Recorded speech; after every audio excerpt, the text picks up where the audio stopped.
Hello, I am Princess Wow, and this is the Smile Revolution, raising awareness to the healing power of a genuine smile. Welcome. I have a really exciting show tonight. Joe Sztabnik, if I can pronounce his name, that would be good. Sztabnik. Okay, there we go. Good. He's a very interesting underground musician, songwriter, mostly songwriter, musician from the Lower East Side area. That's where he performs a lot. And in the meantime, before he comes on, and I'm going to play one of his songs before he comes on, I wanted to tell you, well, I'm a performer. I do happenings. I have a new show, Woodstock or Bust, How a Hat Designer Started a Revolution. I make hats and paint on clothes and play the ukulele and etc. Anyway, this is my 174th show since March 2020. However, I had a radio show before years ago interviewing musicians and authors like Pete Seeger, Richie Havens, Arlo Guthrie, etc. Roland Musa, who introduced me to a lot of musicians. He's a musician himself. And so let's see. There is a writer's strike and actor's strike, as you all know, whether you're watching live or on replay. And I looked it up today.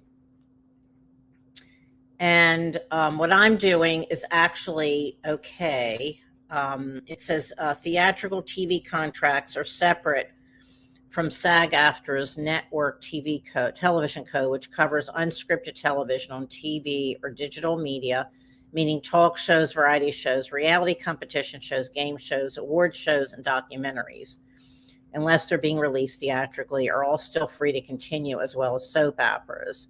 This is just interesting information in case you all watching are actors or musicians. It says actors can also still work on commercials, including sponsored content from influencers, sound recordings, music videos, video games, corporate educational content, broadcast news, television, animation, and audiobooks, according to official SAG-AFTRA guidance. So I just wanted to share that because I was actually wondering myself when one of my friends from LA brought it up today.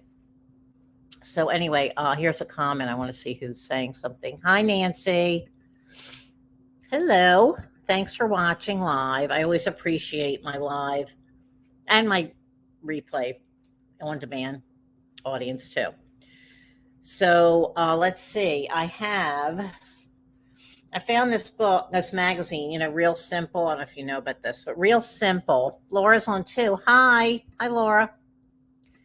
Laura's The Power of Positivity. There was a Science of Smiling. I read it last week, so of course I had to get it.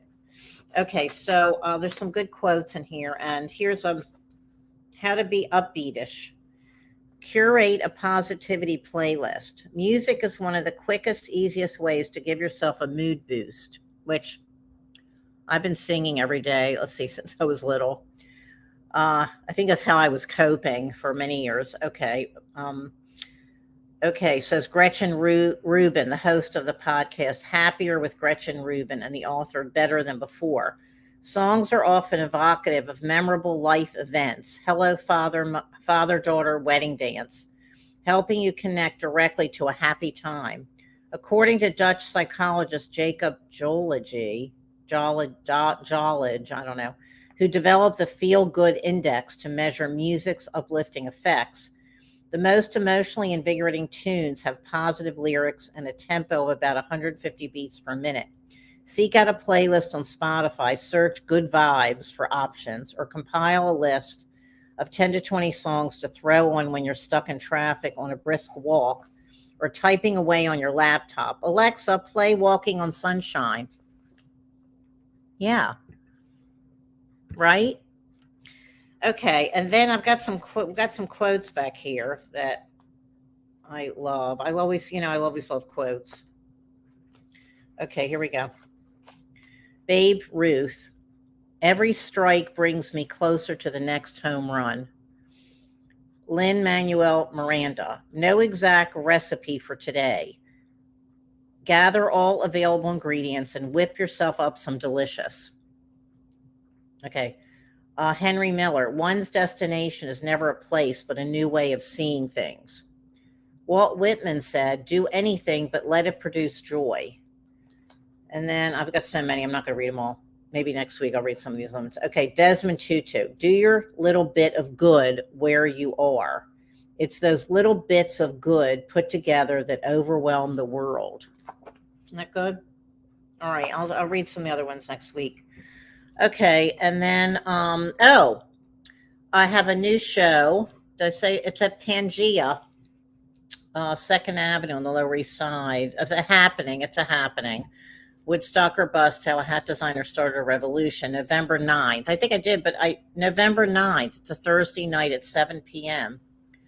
It's only on Save the Date because the tickets aren't on sale yet. So I'll have like my hats, my hand-painted clothes. I make these rings, not this one, these rings, and I make some jewelry, and so I'll have some of my stuff there, and we'll be doing a hat happening too. It'll be fun.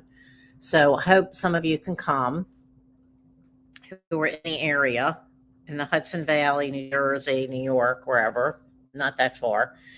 Okay, and let's see. So Joe Sztabnik. Okay, got it. I got the pronunciation. Okay. I'm first, actually, I will tell you a little bit. Oh, thanks. Thank you. I will tell you a little bit about him. I think I'm going to play his song first, and then I'll give you a little bio and then have him on. Okay? So I'm going to play this song. I really love it. Okay. Here we go. I'm going off now.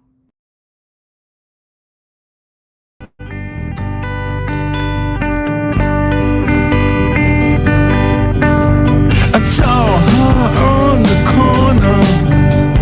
She was looking mighty fine. She turned her head in slow-mo. The boys were all standing in line.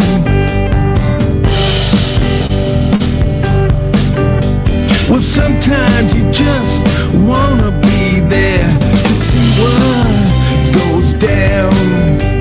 I saw her butterfly eyes flashing, and she could be so sublime if she was just a little more kind. Now I thought about this morning when I got up and shined my shoes. I heard you read me an order to run around town for you. Sometimes you just wanna find out for yourself what's in store down the line. You can't be afraid to watch the door, or it'll knock you in the nose. Now baby said she wanted to be inside of that shiny shoe. She wanted to walk down Broadway, singing everybody the blues. You could take yourself and tie it to the tree, but you'll be there when they chop it down. There'll be nothing left for you or me.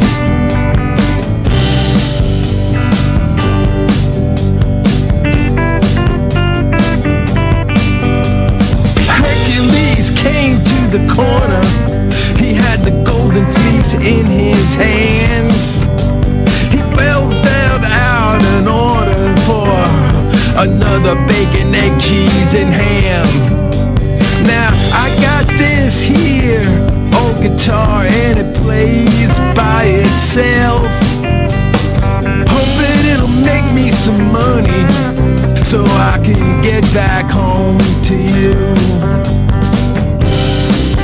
What you gonna do? And what you want from me? And what I want from you?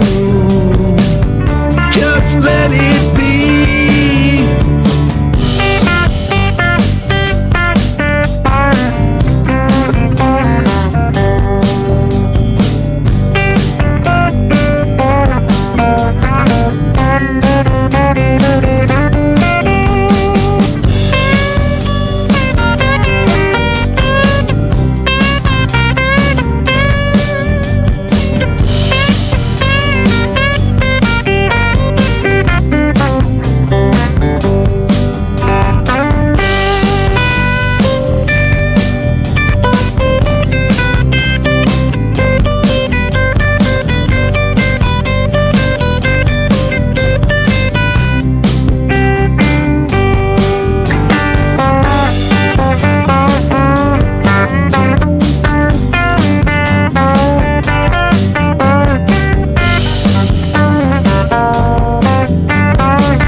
Anyway, I hope you enjoyed that. I like that song a lot. So let's see. Joe Sztabnik. The first time he played CBGBs was in 1975 with his band Zabnik, opening for the iconic New York City band the Heartbreakers. He formed long-lasting relationships with Johnny Thunders and Walter Lure until their passings. Some of his other bands were the Dragons, the Drones, the Renegades, and he also did a short stint writing songs with Dee Dee Ramone. He shared the stage with the new New York Dolls, the Cramps, Suicide, David Johansen, Clarence Clemons, Tina Turner, War, and Johnny Thunders, to name a few. For the last 11 years, with bassist Cynthia Ross and drummer Gary Barnett, he's been the guitarist and lead vocalist with New York Junk, keeping the dirty, gritty downtown sound alive. I'm not going to get into the whole thing, but anyway, so he's currently, he has a band, New York Junk, I said, is alive and well. He's currently working with New York City poet Puma Perl, she's been on my show, and performing as a solo artist. Okay, so here we go. Hi, Joe. Hi, Mindy. How are you? Good. How are you? Well, always good. Good. Good. You look good. I like your whole set there. It looks really good. Well, this is my bunker down here where a lot of the stuff that music comes from for the last 10 years, 15 years. So this is your where, recording studio down. Yeah. Yeah, some of it. Yeah, absolutely. Rehearsal, recording, creating. Yeah. And where are you based? Where are you? Well, I'm in Queens. I live in Queens. Oh, Queens, okay. New York. Yeah. Okay, good. And you're from New York? I am from New York. I grew up in Long Island in the 50s and 60s and left in 1971. But that's where I come from, and it was a great time, great place. A lot of stuff happening. Actually, I was born in the same town as Lou Reed, Freeport, New York. Well, that's interesting because your song reminds me of Lou Reed. Well, he's the best. He's the best. Yeah. And he's just, we were talking about this the other day. He's just a great lyricist. His melodies are great. He's not looked at as a, like a singer, but boy, can he sing, and boy, can he write. And can he write iconic songs that stand the test of time? Terrific. Yeah. Well, and I get the inspiration from Long Island in the 50s and the 60s was where a lot of musicians that went to, not Tin Pan Alley, but, where all those songwriters went. And they were from Queens and Brooklyn. And, and the people who came from where I came from, they all migrated from the city and Brooklyn to Long Island after the war, because there was no place to live for the families. After the war, there was a housing shortage. So my father had to move out to Long Island. Oh, I didn't know that. That's really interesting. Yeah. So all these Brooklyn people and Bronx people, they moved out to Long Island before they moved to Jersey, before they moved to Florida, before they moved to, Virginia or down south or California. Actually, California was the first place they leave to. But, we all come from the same place and cut from the same cloth. I never knew that history because I'm from Baltimore originally. So, yeah. Long Island was a pretty interesting place in the 60s. It was paradise in the 50s and the 60s, but the 60s, it was where a lot of the music that I got into, where it became almost like a religion. Music was a religion from top 40, and then it went to FM radio, and then the counterculture and the drugs and the free speech and the war and all that stuff created a lot of mindset of the music that we heard for the last 50 years. Well, not so much now. But that 60s, 70s time period. Right. That's interesting. Wow. Yeah. That's really cool to learn. And so when I was on your website, you wrote, "I live in between the shadows." Yeah. What does that mean? Well, it means I don't know what I am. I'm just uh, still trying to figure it out. Like Okay. most of us, even at 70 years old, I'm still trying to figure out where I belong and where I fit in. And most of the places I don't fit in. And it's in between everything. Excuse me. Well, it's the underground. I would guess so. I would, Yeah, it's the underground. yeah. And it's The always Lower been East there. Side. Lower Yeah, East Side. well, it's even more than that. You could be anywhere. You could be in the middle of a farm belt and out west and have no place to go. So you're in your shed or your barn and you meet a few people that are like-minded and you just say, I don't fit here. It's like most people that kind Out of of the do. box. Yeah, I'm they out don't. of the box too. Yeah, Right. well, that's that group of people that we're still surviving. We're left from that era, and there's a lot of people now that don't fit into it. They just come from a different time and place, and they manifest in a different way. But you've toured all over and right in Europe and Well, we did a bit. We were always on the fringe. Never Right. really made it mainstream. Mhm.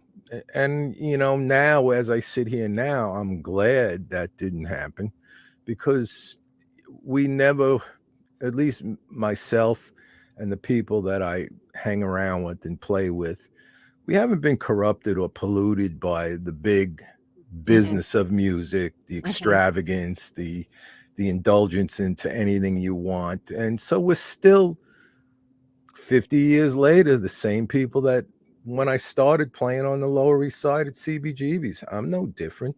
I've played a few more places, but it's always a struggle. There's no guarantee. You're always hustling for the next thing. But what I was able to do now is create my own environment where I can record and write and play, and I don't owe anybody anything. I can do what I want, which is always what I want. Which is great. I mean, we're artists. That's right. And we're an artist and we need to be able to do our vision. Yeah, and technology today, while it's a curse in some ways, Right. it allows us to do what I couldn't do in the 70s, because going to a recording studio was cost an arm and a leg. Right, exactly. You had short amount of time and you had to rush in there and do this. And unless a record company or a manager, somebody backed you and or you had an angel or whatever. Right. That wasn't really available. So I tried, but the technology wasn't there back then like it is now. So now you can make pretty good lo-fi records in your basement. But we also, New York Junk, my band that I was in and still in, we did go to, we recorded 3 records in Europe, in Prague, at a studio at a time when it was cheaper to go there for a couple of weeks than, pay to record in a New York City studio for a day. Wow. So, and I think, interesting. yeah, and I think for making music, you got to have time. You got to be able to sit there and not be rushed to do something. And if it doesn't work out, you erase it. Right. So, same with I find it fascinating. I find you fascinating digging into your history. Okay. In 71 to 73, you traveled the world.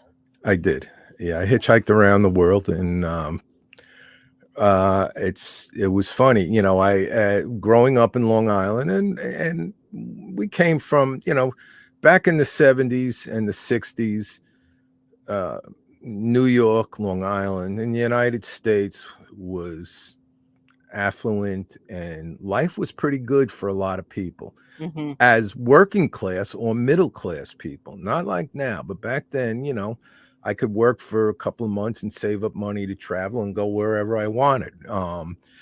So I, dropped out of college. I was sitting in my bedroom with my friend, and I had just been living in Amsterdam for the winter. I had a houseboat wow. there. Oh, yeah, yeah. Wow. Yeah, on the Amsteldijk River. I guess that's maybe it's redundant, Amsteldijk, but the Amstel River. And when I got back, it was like, okay, now I'm ready. I want to go someplace else. So me and my buddy was sitting in my room at home in my parents' house, and I had a map on the wall, a little, something from a geography book or something. And we drew a line around the world and said, that's where we're going. And then he said, well, let's go to Nairobi, because at Christmas time, there's a lot of kids there, a lot of girls and kids and stuff like that. So we drew a line from Cairo to Nairobi and said, all right, we're going to go. And we did. And we found our way there and hitchhiked all kinds of places, lived outside, met all kinds of people from, the locals who lived in the middle of nowhere to, governors and, everybody back then, everybody wanted to know a New York kid who was wearing blue jeans, who comes into a place where they had never seen anybody like me before. So you were an instant celebrity. Oh, that's really interesting. Uh-huh. And the world was the old world. It's not like it is now, because you could go places and there was no communication to those parts of the world other than what was happening right there. And a lot of those people never went beyond their village or their town. So you were coming in. You didn't have the internet or cell phones. Oh, we tried survived, right? We survived without all that. Quite well. Yeah. I remember one time my friend had a credit card. He had an American Express card, which was like, oh, wow. Me, I had $200 in my pocket. If I got stuck, I was staying there forever. But he tried to call home, and we had to go to the post office in Khartoum. Took 3 days. You had to place a call, and then you had to wait online to get a line out to wherever it went, Europe, and then back. So finally, after 3 days, they said, all right, you got your phone connected. He wow. gets on the phone, and all you could hear was, oh, God. Wow. But that was the world back then. It was it not now. Now, I go on Google Earth every once in a while, and I look at it, I said, oh, I went from here to there. And I said, I was on trucks and Land Rovers and walking and all this on dirt roads and paths. And now there's a nice 2-lane blacktop highway that drives 500 miles, and you could do that in 6 hours, and it took me 4 weeks to do it on foot. Wow, that's amazing. And then it said you wrote your first song on a mountaintop in Ethiopia with a Martin guitar. I did, and That's amazing too. I didn't know how to play, and I knew a couple of chords. The guy that I was with, he could play guitar fairly well, and I had a harmonica. And one night I just was messing around and I wrote this song, and it was like, oh, I can do this. But I didn't know what a G chord was or a C chord, and I didn't know anything how the chords related or where they went. It just sounded good to me, and I was telling a story, and that's been my whole format for the last 50 years of how I write.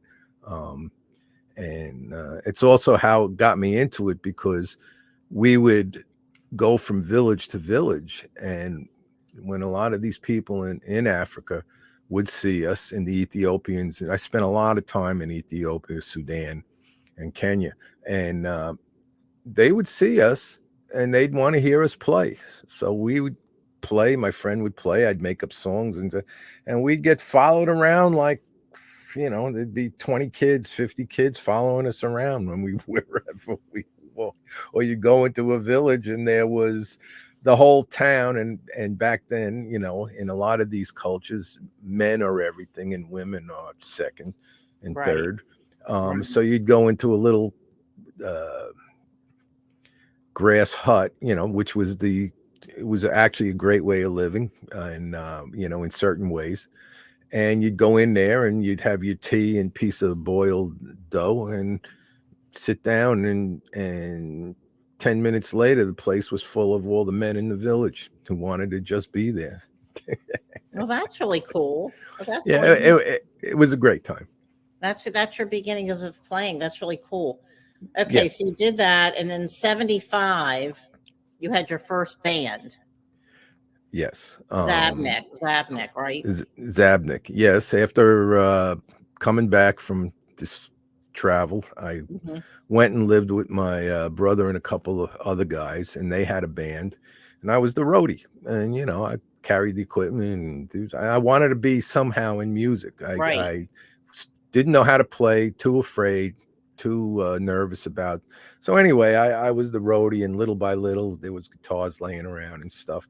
I'd pick it up, and then I was in the band for 2 songs with this band called the first band, Uncle Son, which I then became part of, and we did quite well in the 70s at CBGBs and Max's and those places.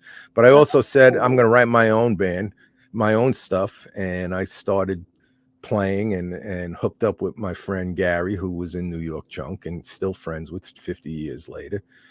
We didn't know what we were doing. I didn't know how to tune a guitar. I didn't know how to sing, and I just wanted to play like Jimi Hendrix. Okay. And we started playing, and I got another high school buddy, put a band together, and it was called Zabnik. And our first 3 gigs was opening up for the Heartbreakers at CBGB's, playing with Suicide at Mother's, and I think somebody else at my father's place. It was a short-lived band, but we recorded a few things in my cassette machine, and everybody liked us, but we self-destructed. And we were there, and it was, I got my first taste of saying, oh, this is what I want to do. Right. Well, a lot of bands self-destruct. I mean, it's kind of like when they stay together, it's rare. Yeah. Well, it wasn't me and Gary. It was the bass player. He was a little bit out there. Great player, great artist, great, painter, great drawing comic books, but he was out there. He was way out there. But that's all a product of the growing up in the 60s in Long Island. That's what I'm saying. It happens. So, yeah, you hear of a lot of bands, the same thing. Yeah. So anyway, and then you also, did you play with Johnny Thunders? Dolls, or you were not in his band. No, not in the New York Dolls, but no, not in the Heartbreakers. He asked me to join one time, and I went and did a rehearsal, not a rehearsal, but we were running over the songs, and I realized that's not for me because he doesn't treat his band members that well. And I was so used to having my own thing and doing my own thing. I said, I don't need to do that. But I was his friend for quite a long time. And, I preferred being his friend as opposed to being in the band. Although, let me say this now, I wasn't ready to play with those guys. Because those guys were phenomenally good. Whoever Johnny played with, they had the instinct and the songs, and they had the heritage to carry on the 50s rock and roll into the 70s.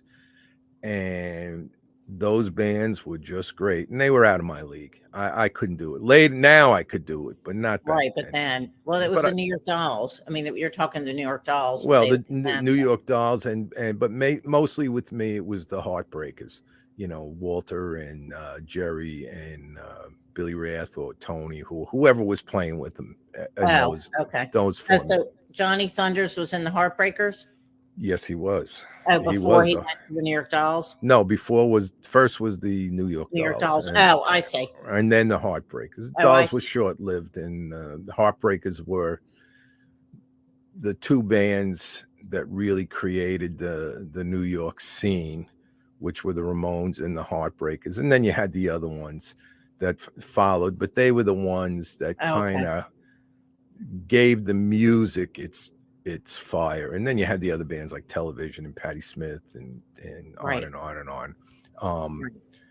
But those were the ones that created and they had two iconic figures in there, Dee Dee and who I knew, and Johnny, who both of them were extremely interesting people. What do you call it? Arrested social development. They were children, but also adults, fabulously talented, could write, could charm you like you couldn't believe. Really, they had the it factor. They had it. There was no question about it. They had it, and that was it. They had it, Right? and they used it and abused it and created some of the best music that you're ever going to hear. And the proof is that music influenced 50 years of music up until this day. Dee Dee Ramone, you wrote songs with? I did. When Dee Dee quit the Ramones, he had enough of playing with them. And I can only imagine being in a band is difficult in some ways. It interferes with your personal life, your family life. There's a lot of ego involved. There's a lot of, ups and downs. There's a lot of, and it's like, it's a like family. It is a family. And it's a business. Yeah. And if you start making money and this and that, and the pressures are, there's a lot. And so that's how I met Dee Dee. A friend of mine said, I just picked up his contract. I want to record him. I need somebody to write songs with him and to babysit him. Because he was a character. Okay. And my son was 2 years old, or 2.5. I forget what it was. And so I was a stay-at-home dad at that point. So I had a lot of experience dealing with small children. Okay. So, and I didn't do drugs. So that was the main thing. And Dee Dee that's good. And Dee Dee was clean and sober. And we got together. I played him 2 songs. One song which became was the title song from The Passion of the 10th Street Blues, and then another rock and roll song. And we clicked. Next day or 2 days later, when they set up the studio time, we started writing songs. And probably the first song was about, because Dee Dee didn't want to play the Ramones anymore. He was tired of that, Soup Bowl haircut and, all that look. He wanted to be in the Heartbreakers. He wanted to be a sharp dressed guy. He was, even though he spoke a certain way, guy was sharp as a razor, could speak fluent German. You could see by his writings, he could, look at his books. They're, well written, interesting. Guy was smart. But he was a character, and he got what he wanted. That's the problem with those guys. Their talent was so big they could get whatever they wanted and didn't have to do anything else. So anyway, the first song we wrote was Poison Heart. He had a book of lyrics, came in. He had this book, and I had a whole bunch of songs that I was working on myself. So I said, well, all right, I'll just play the, music, and I'll kind of sing the words that I had written with a melody and structure. And then he just picked it up right away and would read his words, and there was Poison Heart. 15 minutes, we had it done. Wow. And a bunch of other songs that that's really cool. Yeah. So that was it. But then the business took over, and he was wooed away. We had a tour booked for 30 dates in the States, and everything was a go. And then all of a sudden something happened, and me personally, this is my personal opinion, I think Dee Dee was a source of music and wealth for a lot of other people, and they didn't want to see Dee Dee succeed on his own. And I'll leave it as that. Okay. All right, so I have here that you worked with Tina Turner. No, we opened up for Tina Turner. Opened up for Tina Turner. Well, that's cool. Oh yeah, the band the Dragons, which was Uncle Son became the Dragons when the original songwriter bailed out. So then I took over, and actually I got the name of the Dragons from Johnny Thunders. We were talking one night, and I said, I got to get a new name because this name is not working right now. And he says, well, what about the Dragons? And I showed it to the other guys, and they all liked it. And, so we became the Dragons, and we got booked at. We played the Pier for a couple of years, and I don't know if it was the 70s or 80s. Don't really remember, but it was Tina Turner when she was still the old school band and had the dancers and the R&B stuff.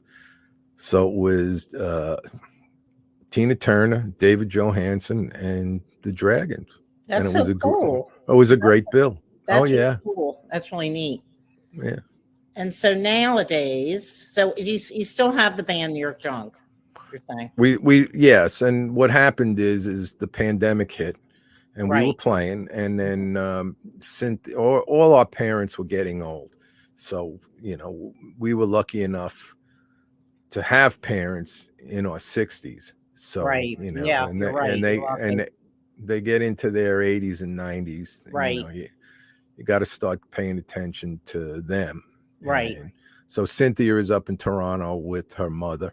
Okay. And she's still doing that. So okay. Kind of took us apart, and then the pandemic hit and all that stuff. So she's living up there. And what's her name?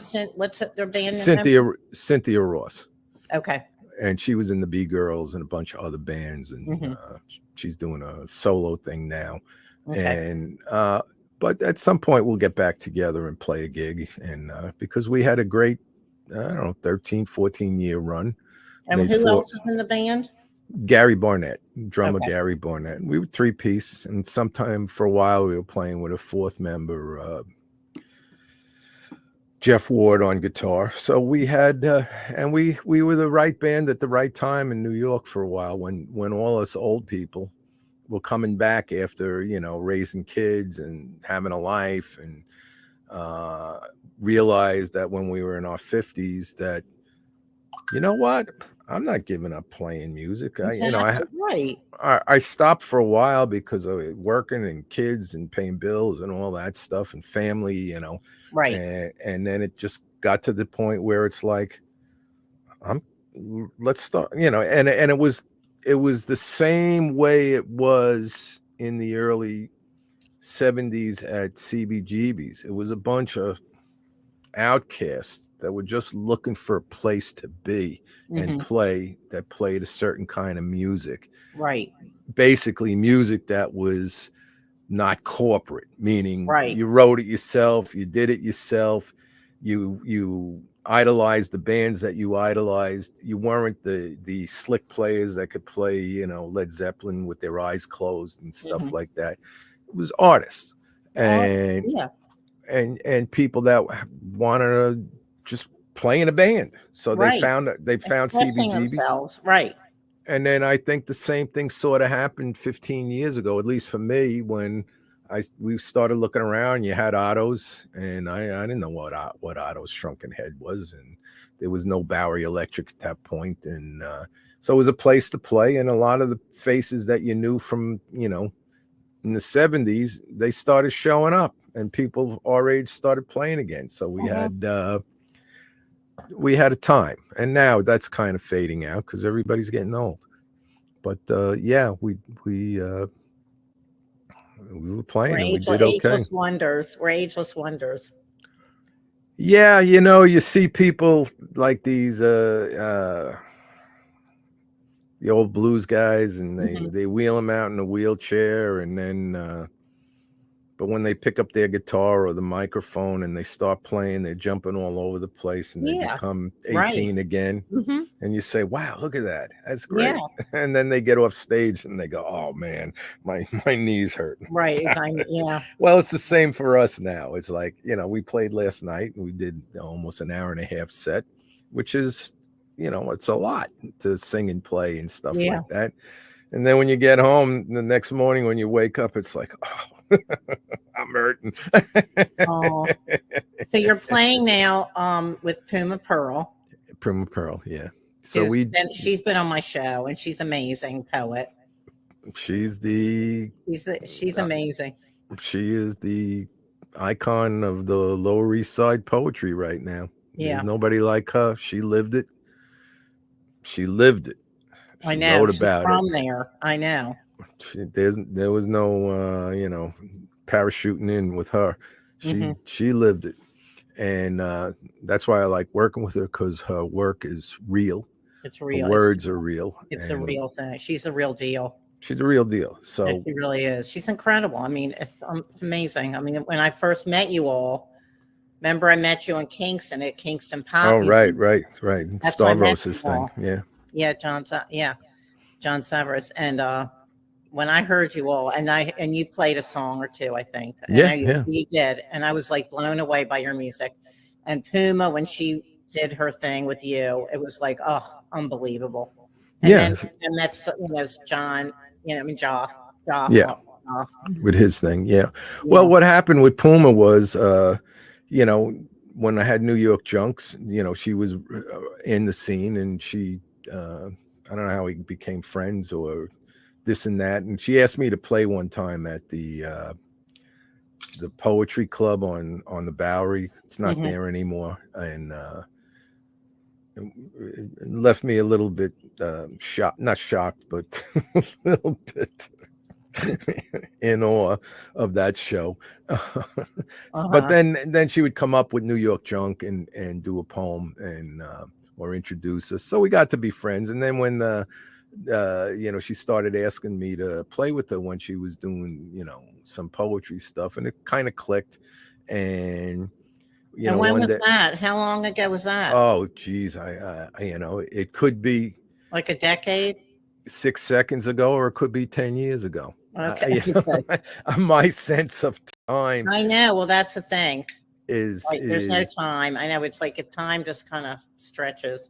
And the pandemic kind of really made the sense of time change a bit, because it really was like did. 3 years were lost. So, so it's been a while. It's probably at least 10 years. I played all her pandemoniums, and so that's really how it started. I started playing her pandemoniums, where I would do a couple of songs, and then watch all that, and I started really listening to her poetry.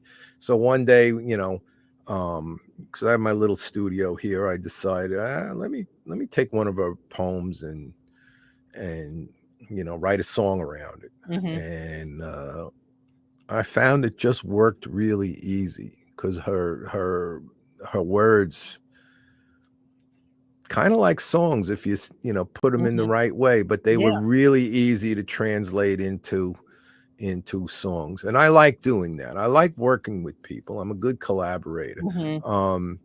So I started with that, and then another one, and then we just started doing it. And then the last 2 years we were doing we had a residency at Anyway Cafe, which was great. We started in the pandemic, when the windows were open and there was no heat, and it'd be freezing cold in this club where yet people had to sit outside and spaced out, and you could only have 3 people in the room and all this stuff, and nobody was out. So we got a night where there was nothing happening, and we said, let's do it. And we did every Monday for 2 years, and we built up a great following, gig, whatever you want to call it, where it was every time we played, it was full. You couldn't get a seat. That's great. Yeah, it was great. And unfortunately, the way New York City works,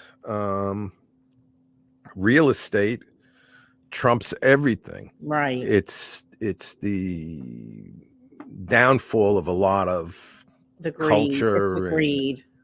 Yeah, and so this place is out of business now. The club was the people running it, Natasha and Charlie, and they had a great, food was great, the drinks were great, and the music was great, because it was low key. So it was perfect for Puma and I.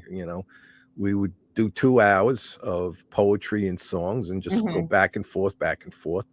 and it really started clicking. So, you know, and that turned into what Puma was doing with her friends, Puma, Perl, and friends. So I also gravitated into that, and you know, we did it last night. We were playing at 11th Street, and it's an event. So where are you mostly playing now? Because anyway, cafe's closed. Well, it's difficult right now. Oh, it is? Okay. The club scene is, you know, the little clubs, that it was just such a perfect place at anyway. And now everybody, you know, it's club owners. It's like, how do I maximize my profits? And, Right. you know, it's the same thing with the business. The music, the club business is not really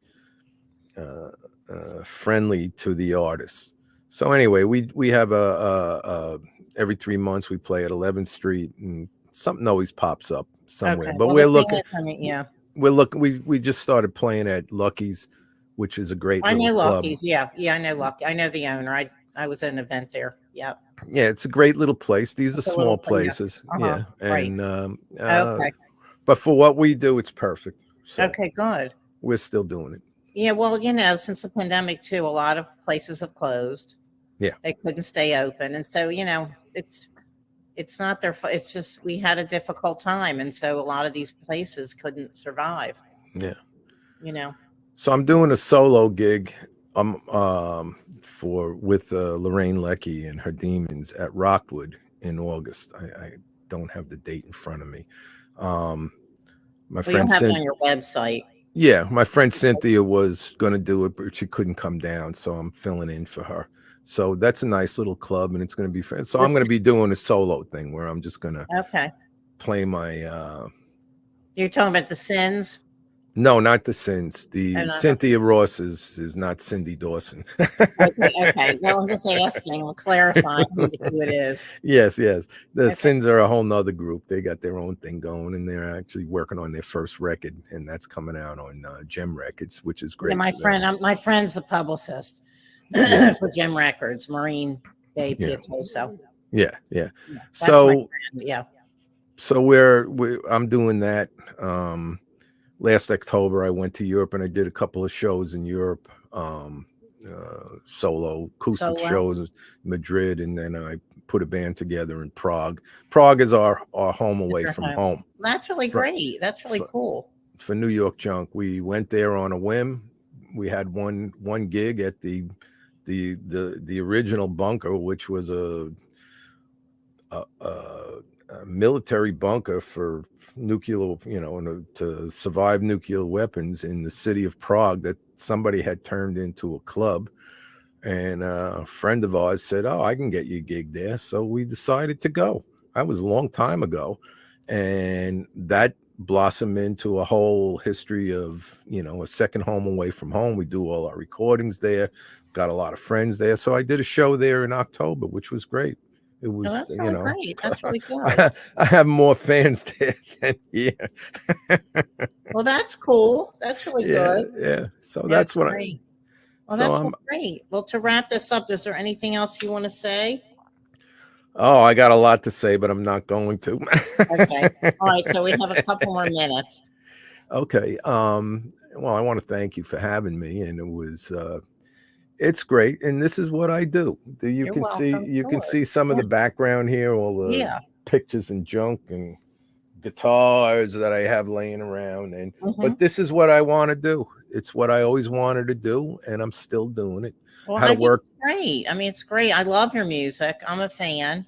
Yeah, thank you. And Puma and Joff, you know, Soul Cake and everything Joff does. You know, that your whole scene there is so great. There's so many great talents. In the Lower East Side. Yes, there are. There's a lot of people there, and King B. I met King B. Yeah, you know King. Buddy started playing with the dolls. Buddy Bowser was playing with the dolls on that. I know. Record. He's gonna be on my show. I met him recently up in Woodstock, and I love his music. He's so talented too. He's a great horn player, and you know, I played with him a couple of times. Him and Joff, and I forget who was on drums, but real R&B kind of stuff, which I love. Oh yeah, it's cool. It's really. I hope they ask me again to do it. I know they're great. Well, I'll talk to. He's gonna be on my show soon. I gotta get that together with them. Cool. Yeah. Cool. Yeah. So no, they're great too. And Joff, I love Joff, and you know. Oh, what I wanted to say is I'm working on a new band. I actually have, yes, I do. So it's going to be a cross between the old I'm playing with the drummer from the Dragons from a long time ago, and a new guy, Ken. I think he played with the Testers. We're all in the same age group, but we could still nail it. And it's been a while. I've been trying to, you know, Bill keeps bugging me about playing, but we had to find the right third person, and it seems to be clicking. Now, I'm not saying you know, we'll see when we get 1 or 2 more rehearsals under our belt and play a gig, see if it has the impact that it should. But in rehearsal, it's been sounding really pretty good. So I'm doing a lot of songs that I've written over the last 50 years, from, you know, Zabnik stuff to Dragon stuff to New York Junk stuff to stuff that I've been writing now. I'm gonna do, you know, have a song for Puma to do something in there. So you know, I stay with people a long time.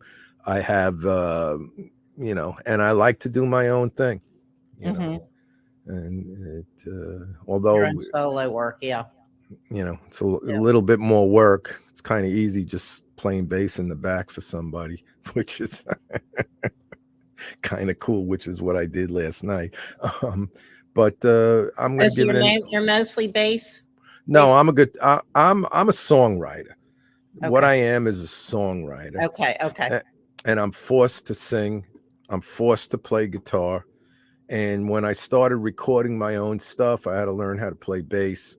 And thank God the recording programs have drum programs in them, so I don't need to use a drummer. So whenever I wake up or have the time, I can just have a drummer in the box. And, you know, I learned how to play bass, and I learned how to sing, and I learned how to play guitar somewhat. But I'm a songwriter.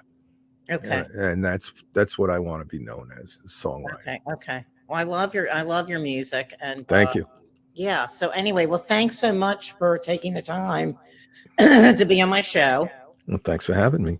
And I'll be talking to you later, and I have all your information for everybody to check out your work. Cool. Your work. Cool. And I'll talk to you later. Thank you.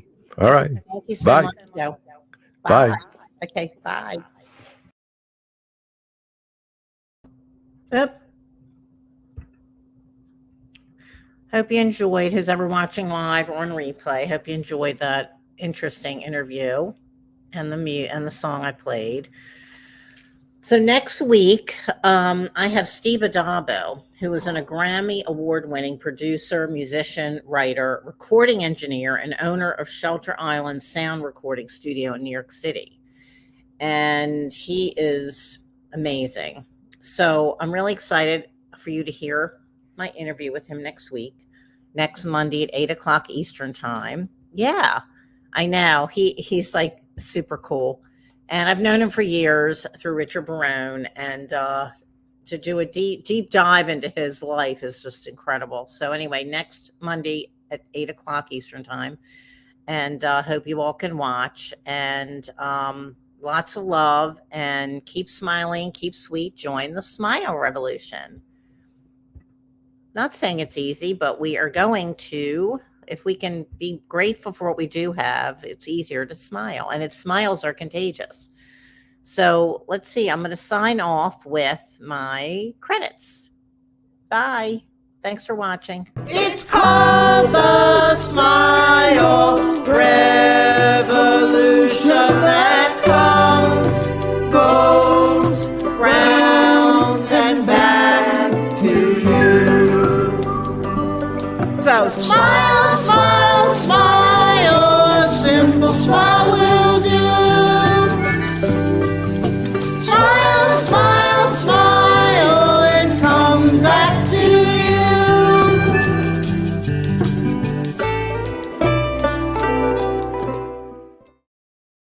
Bye.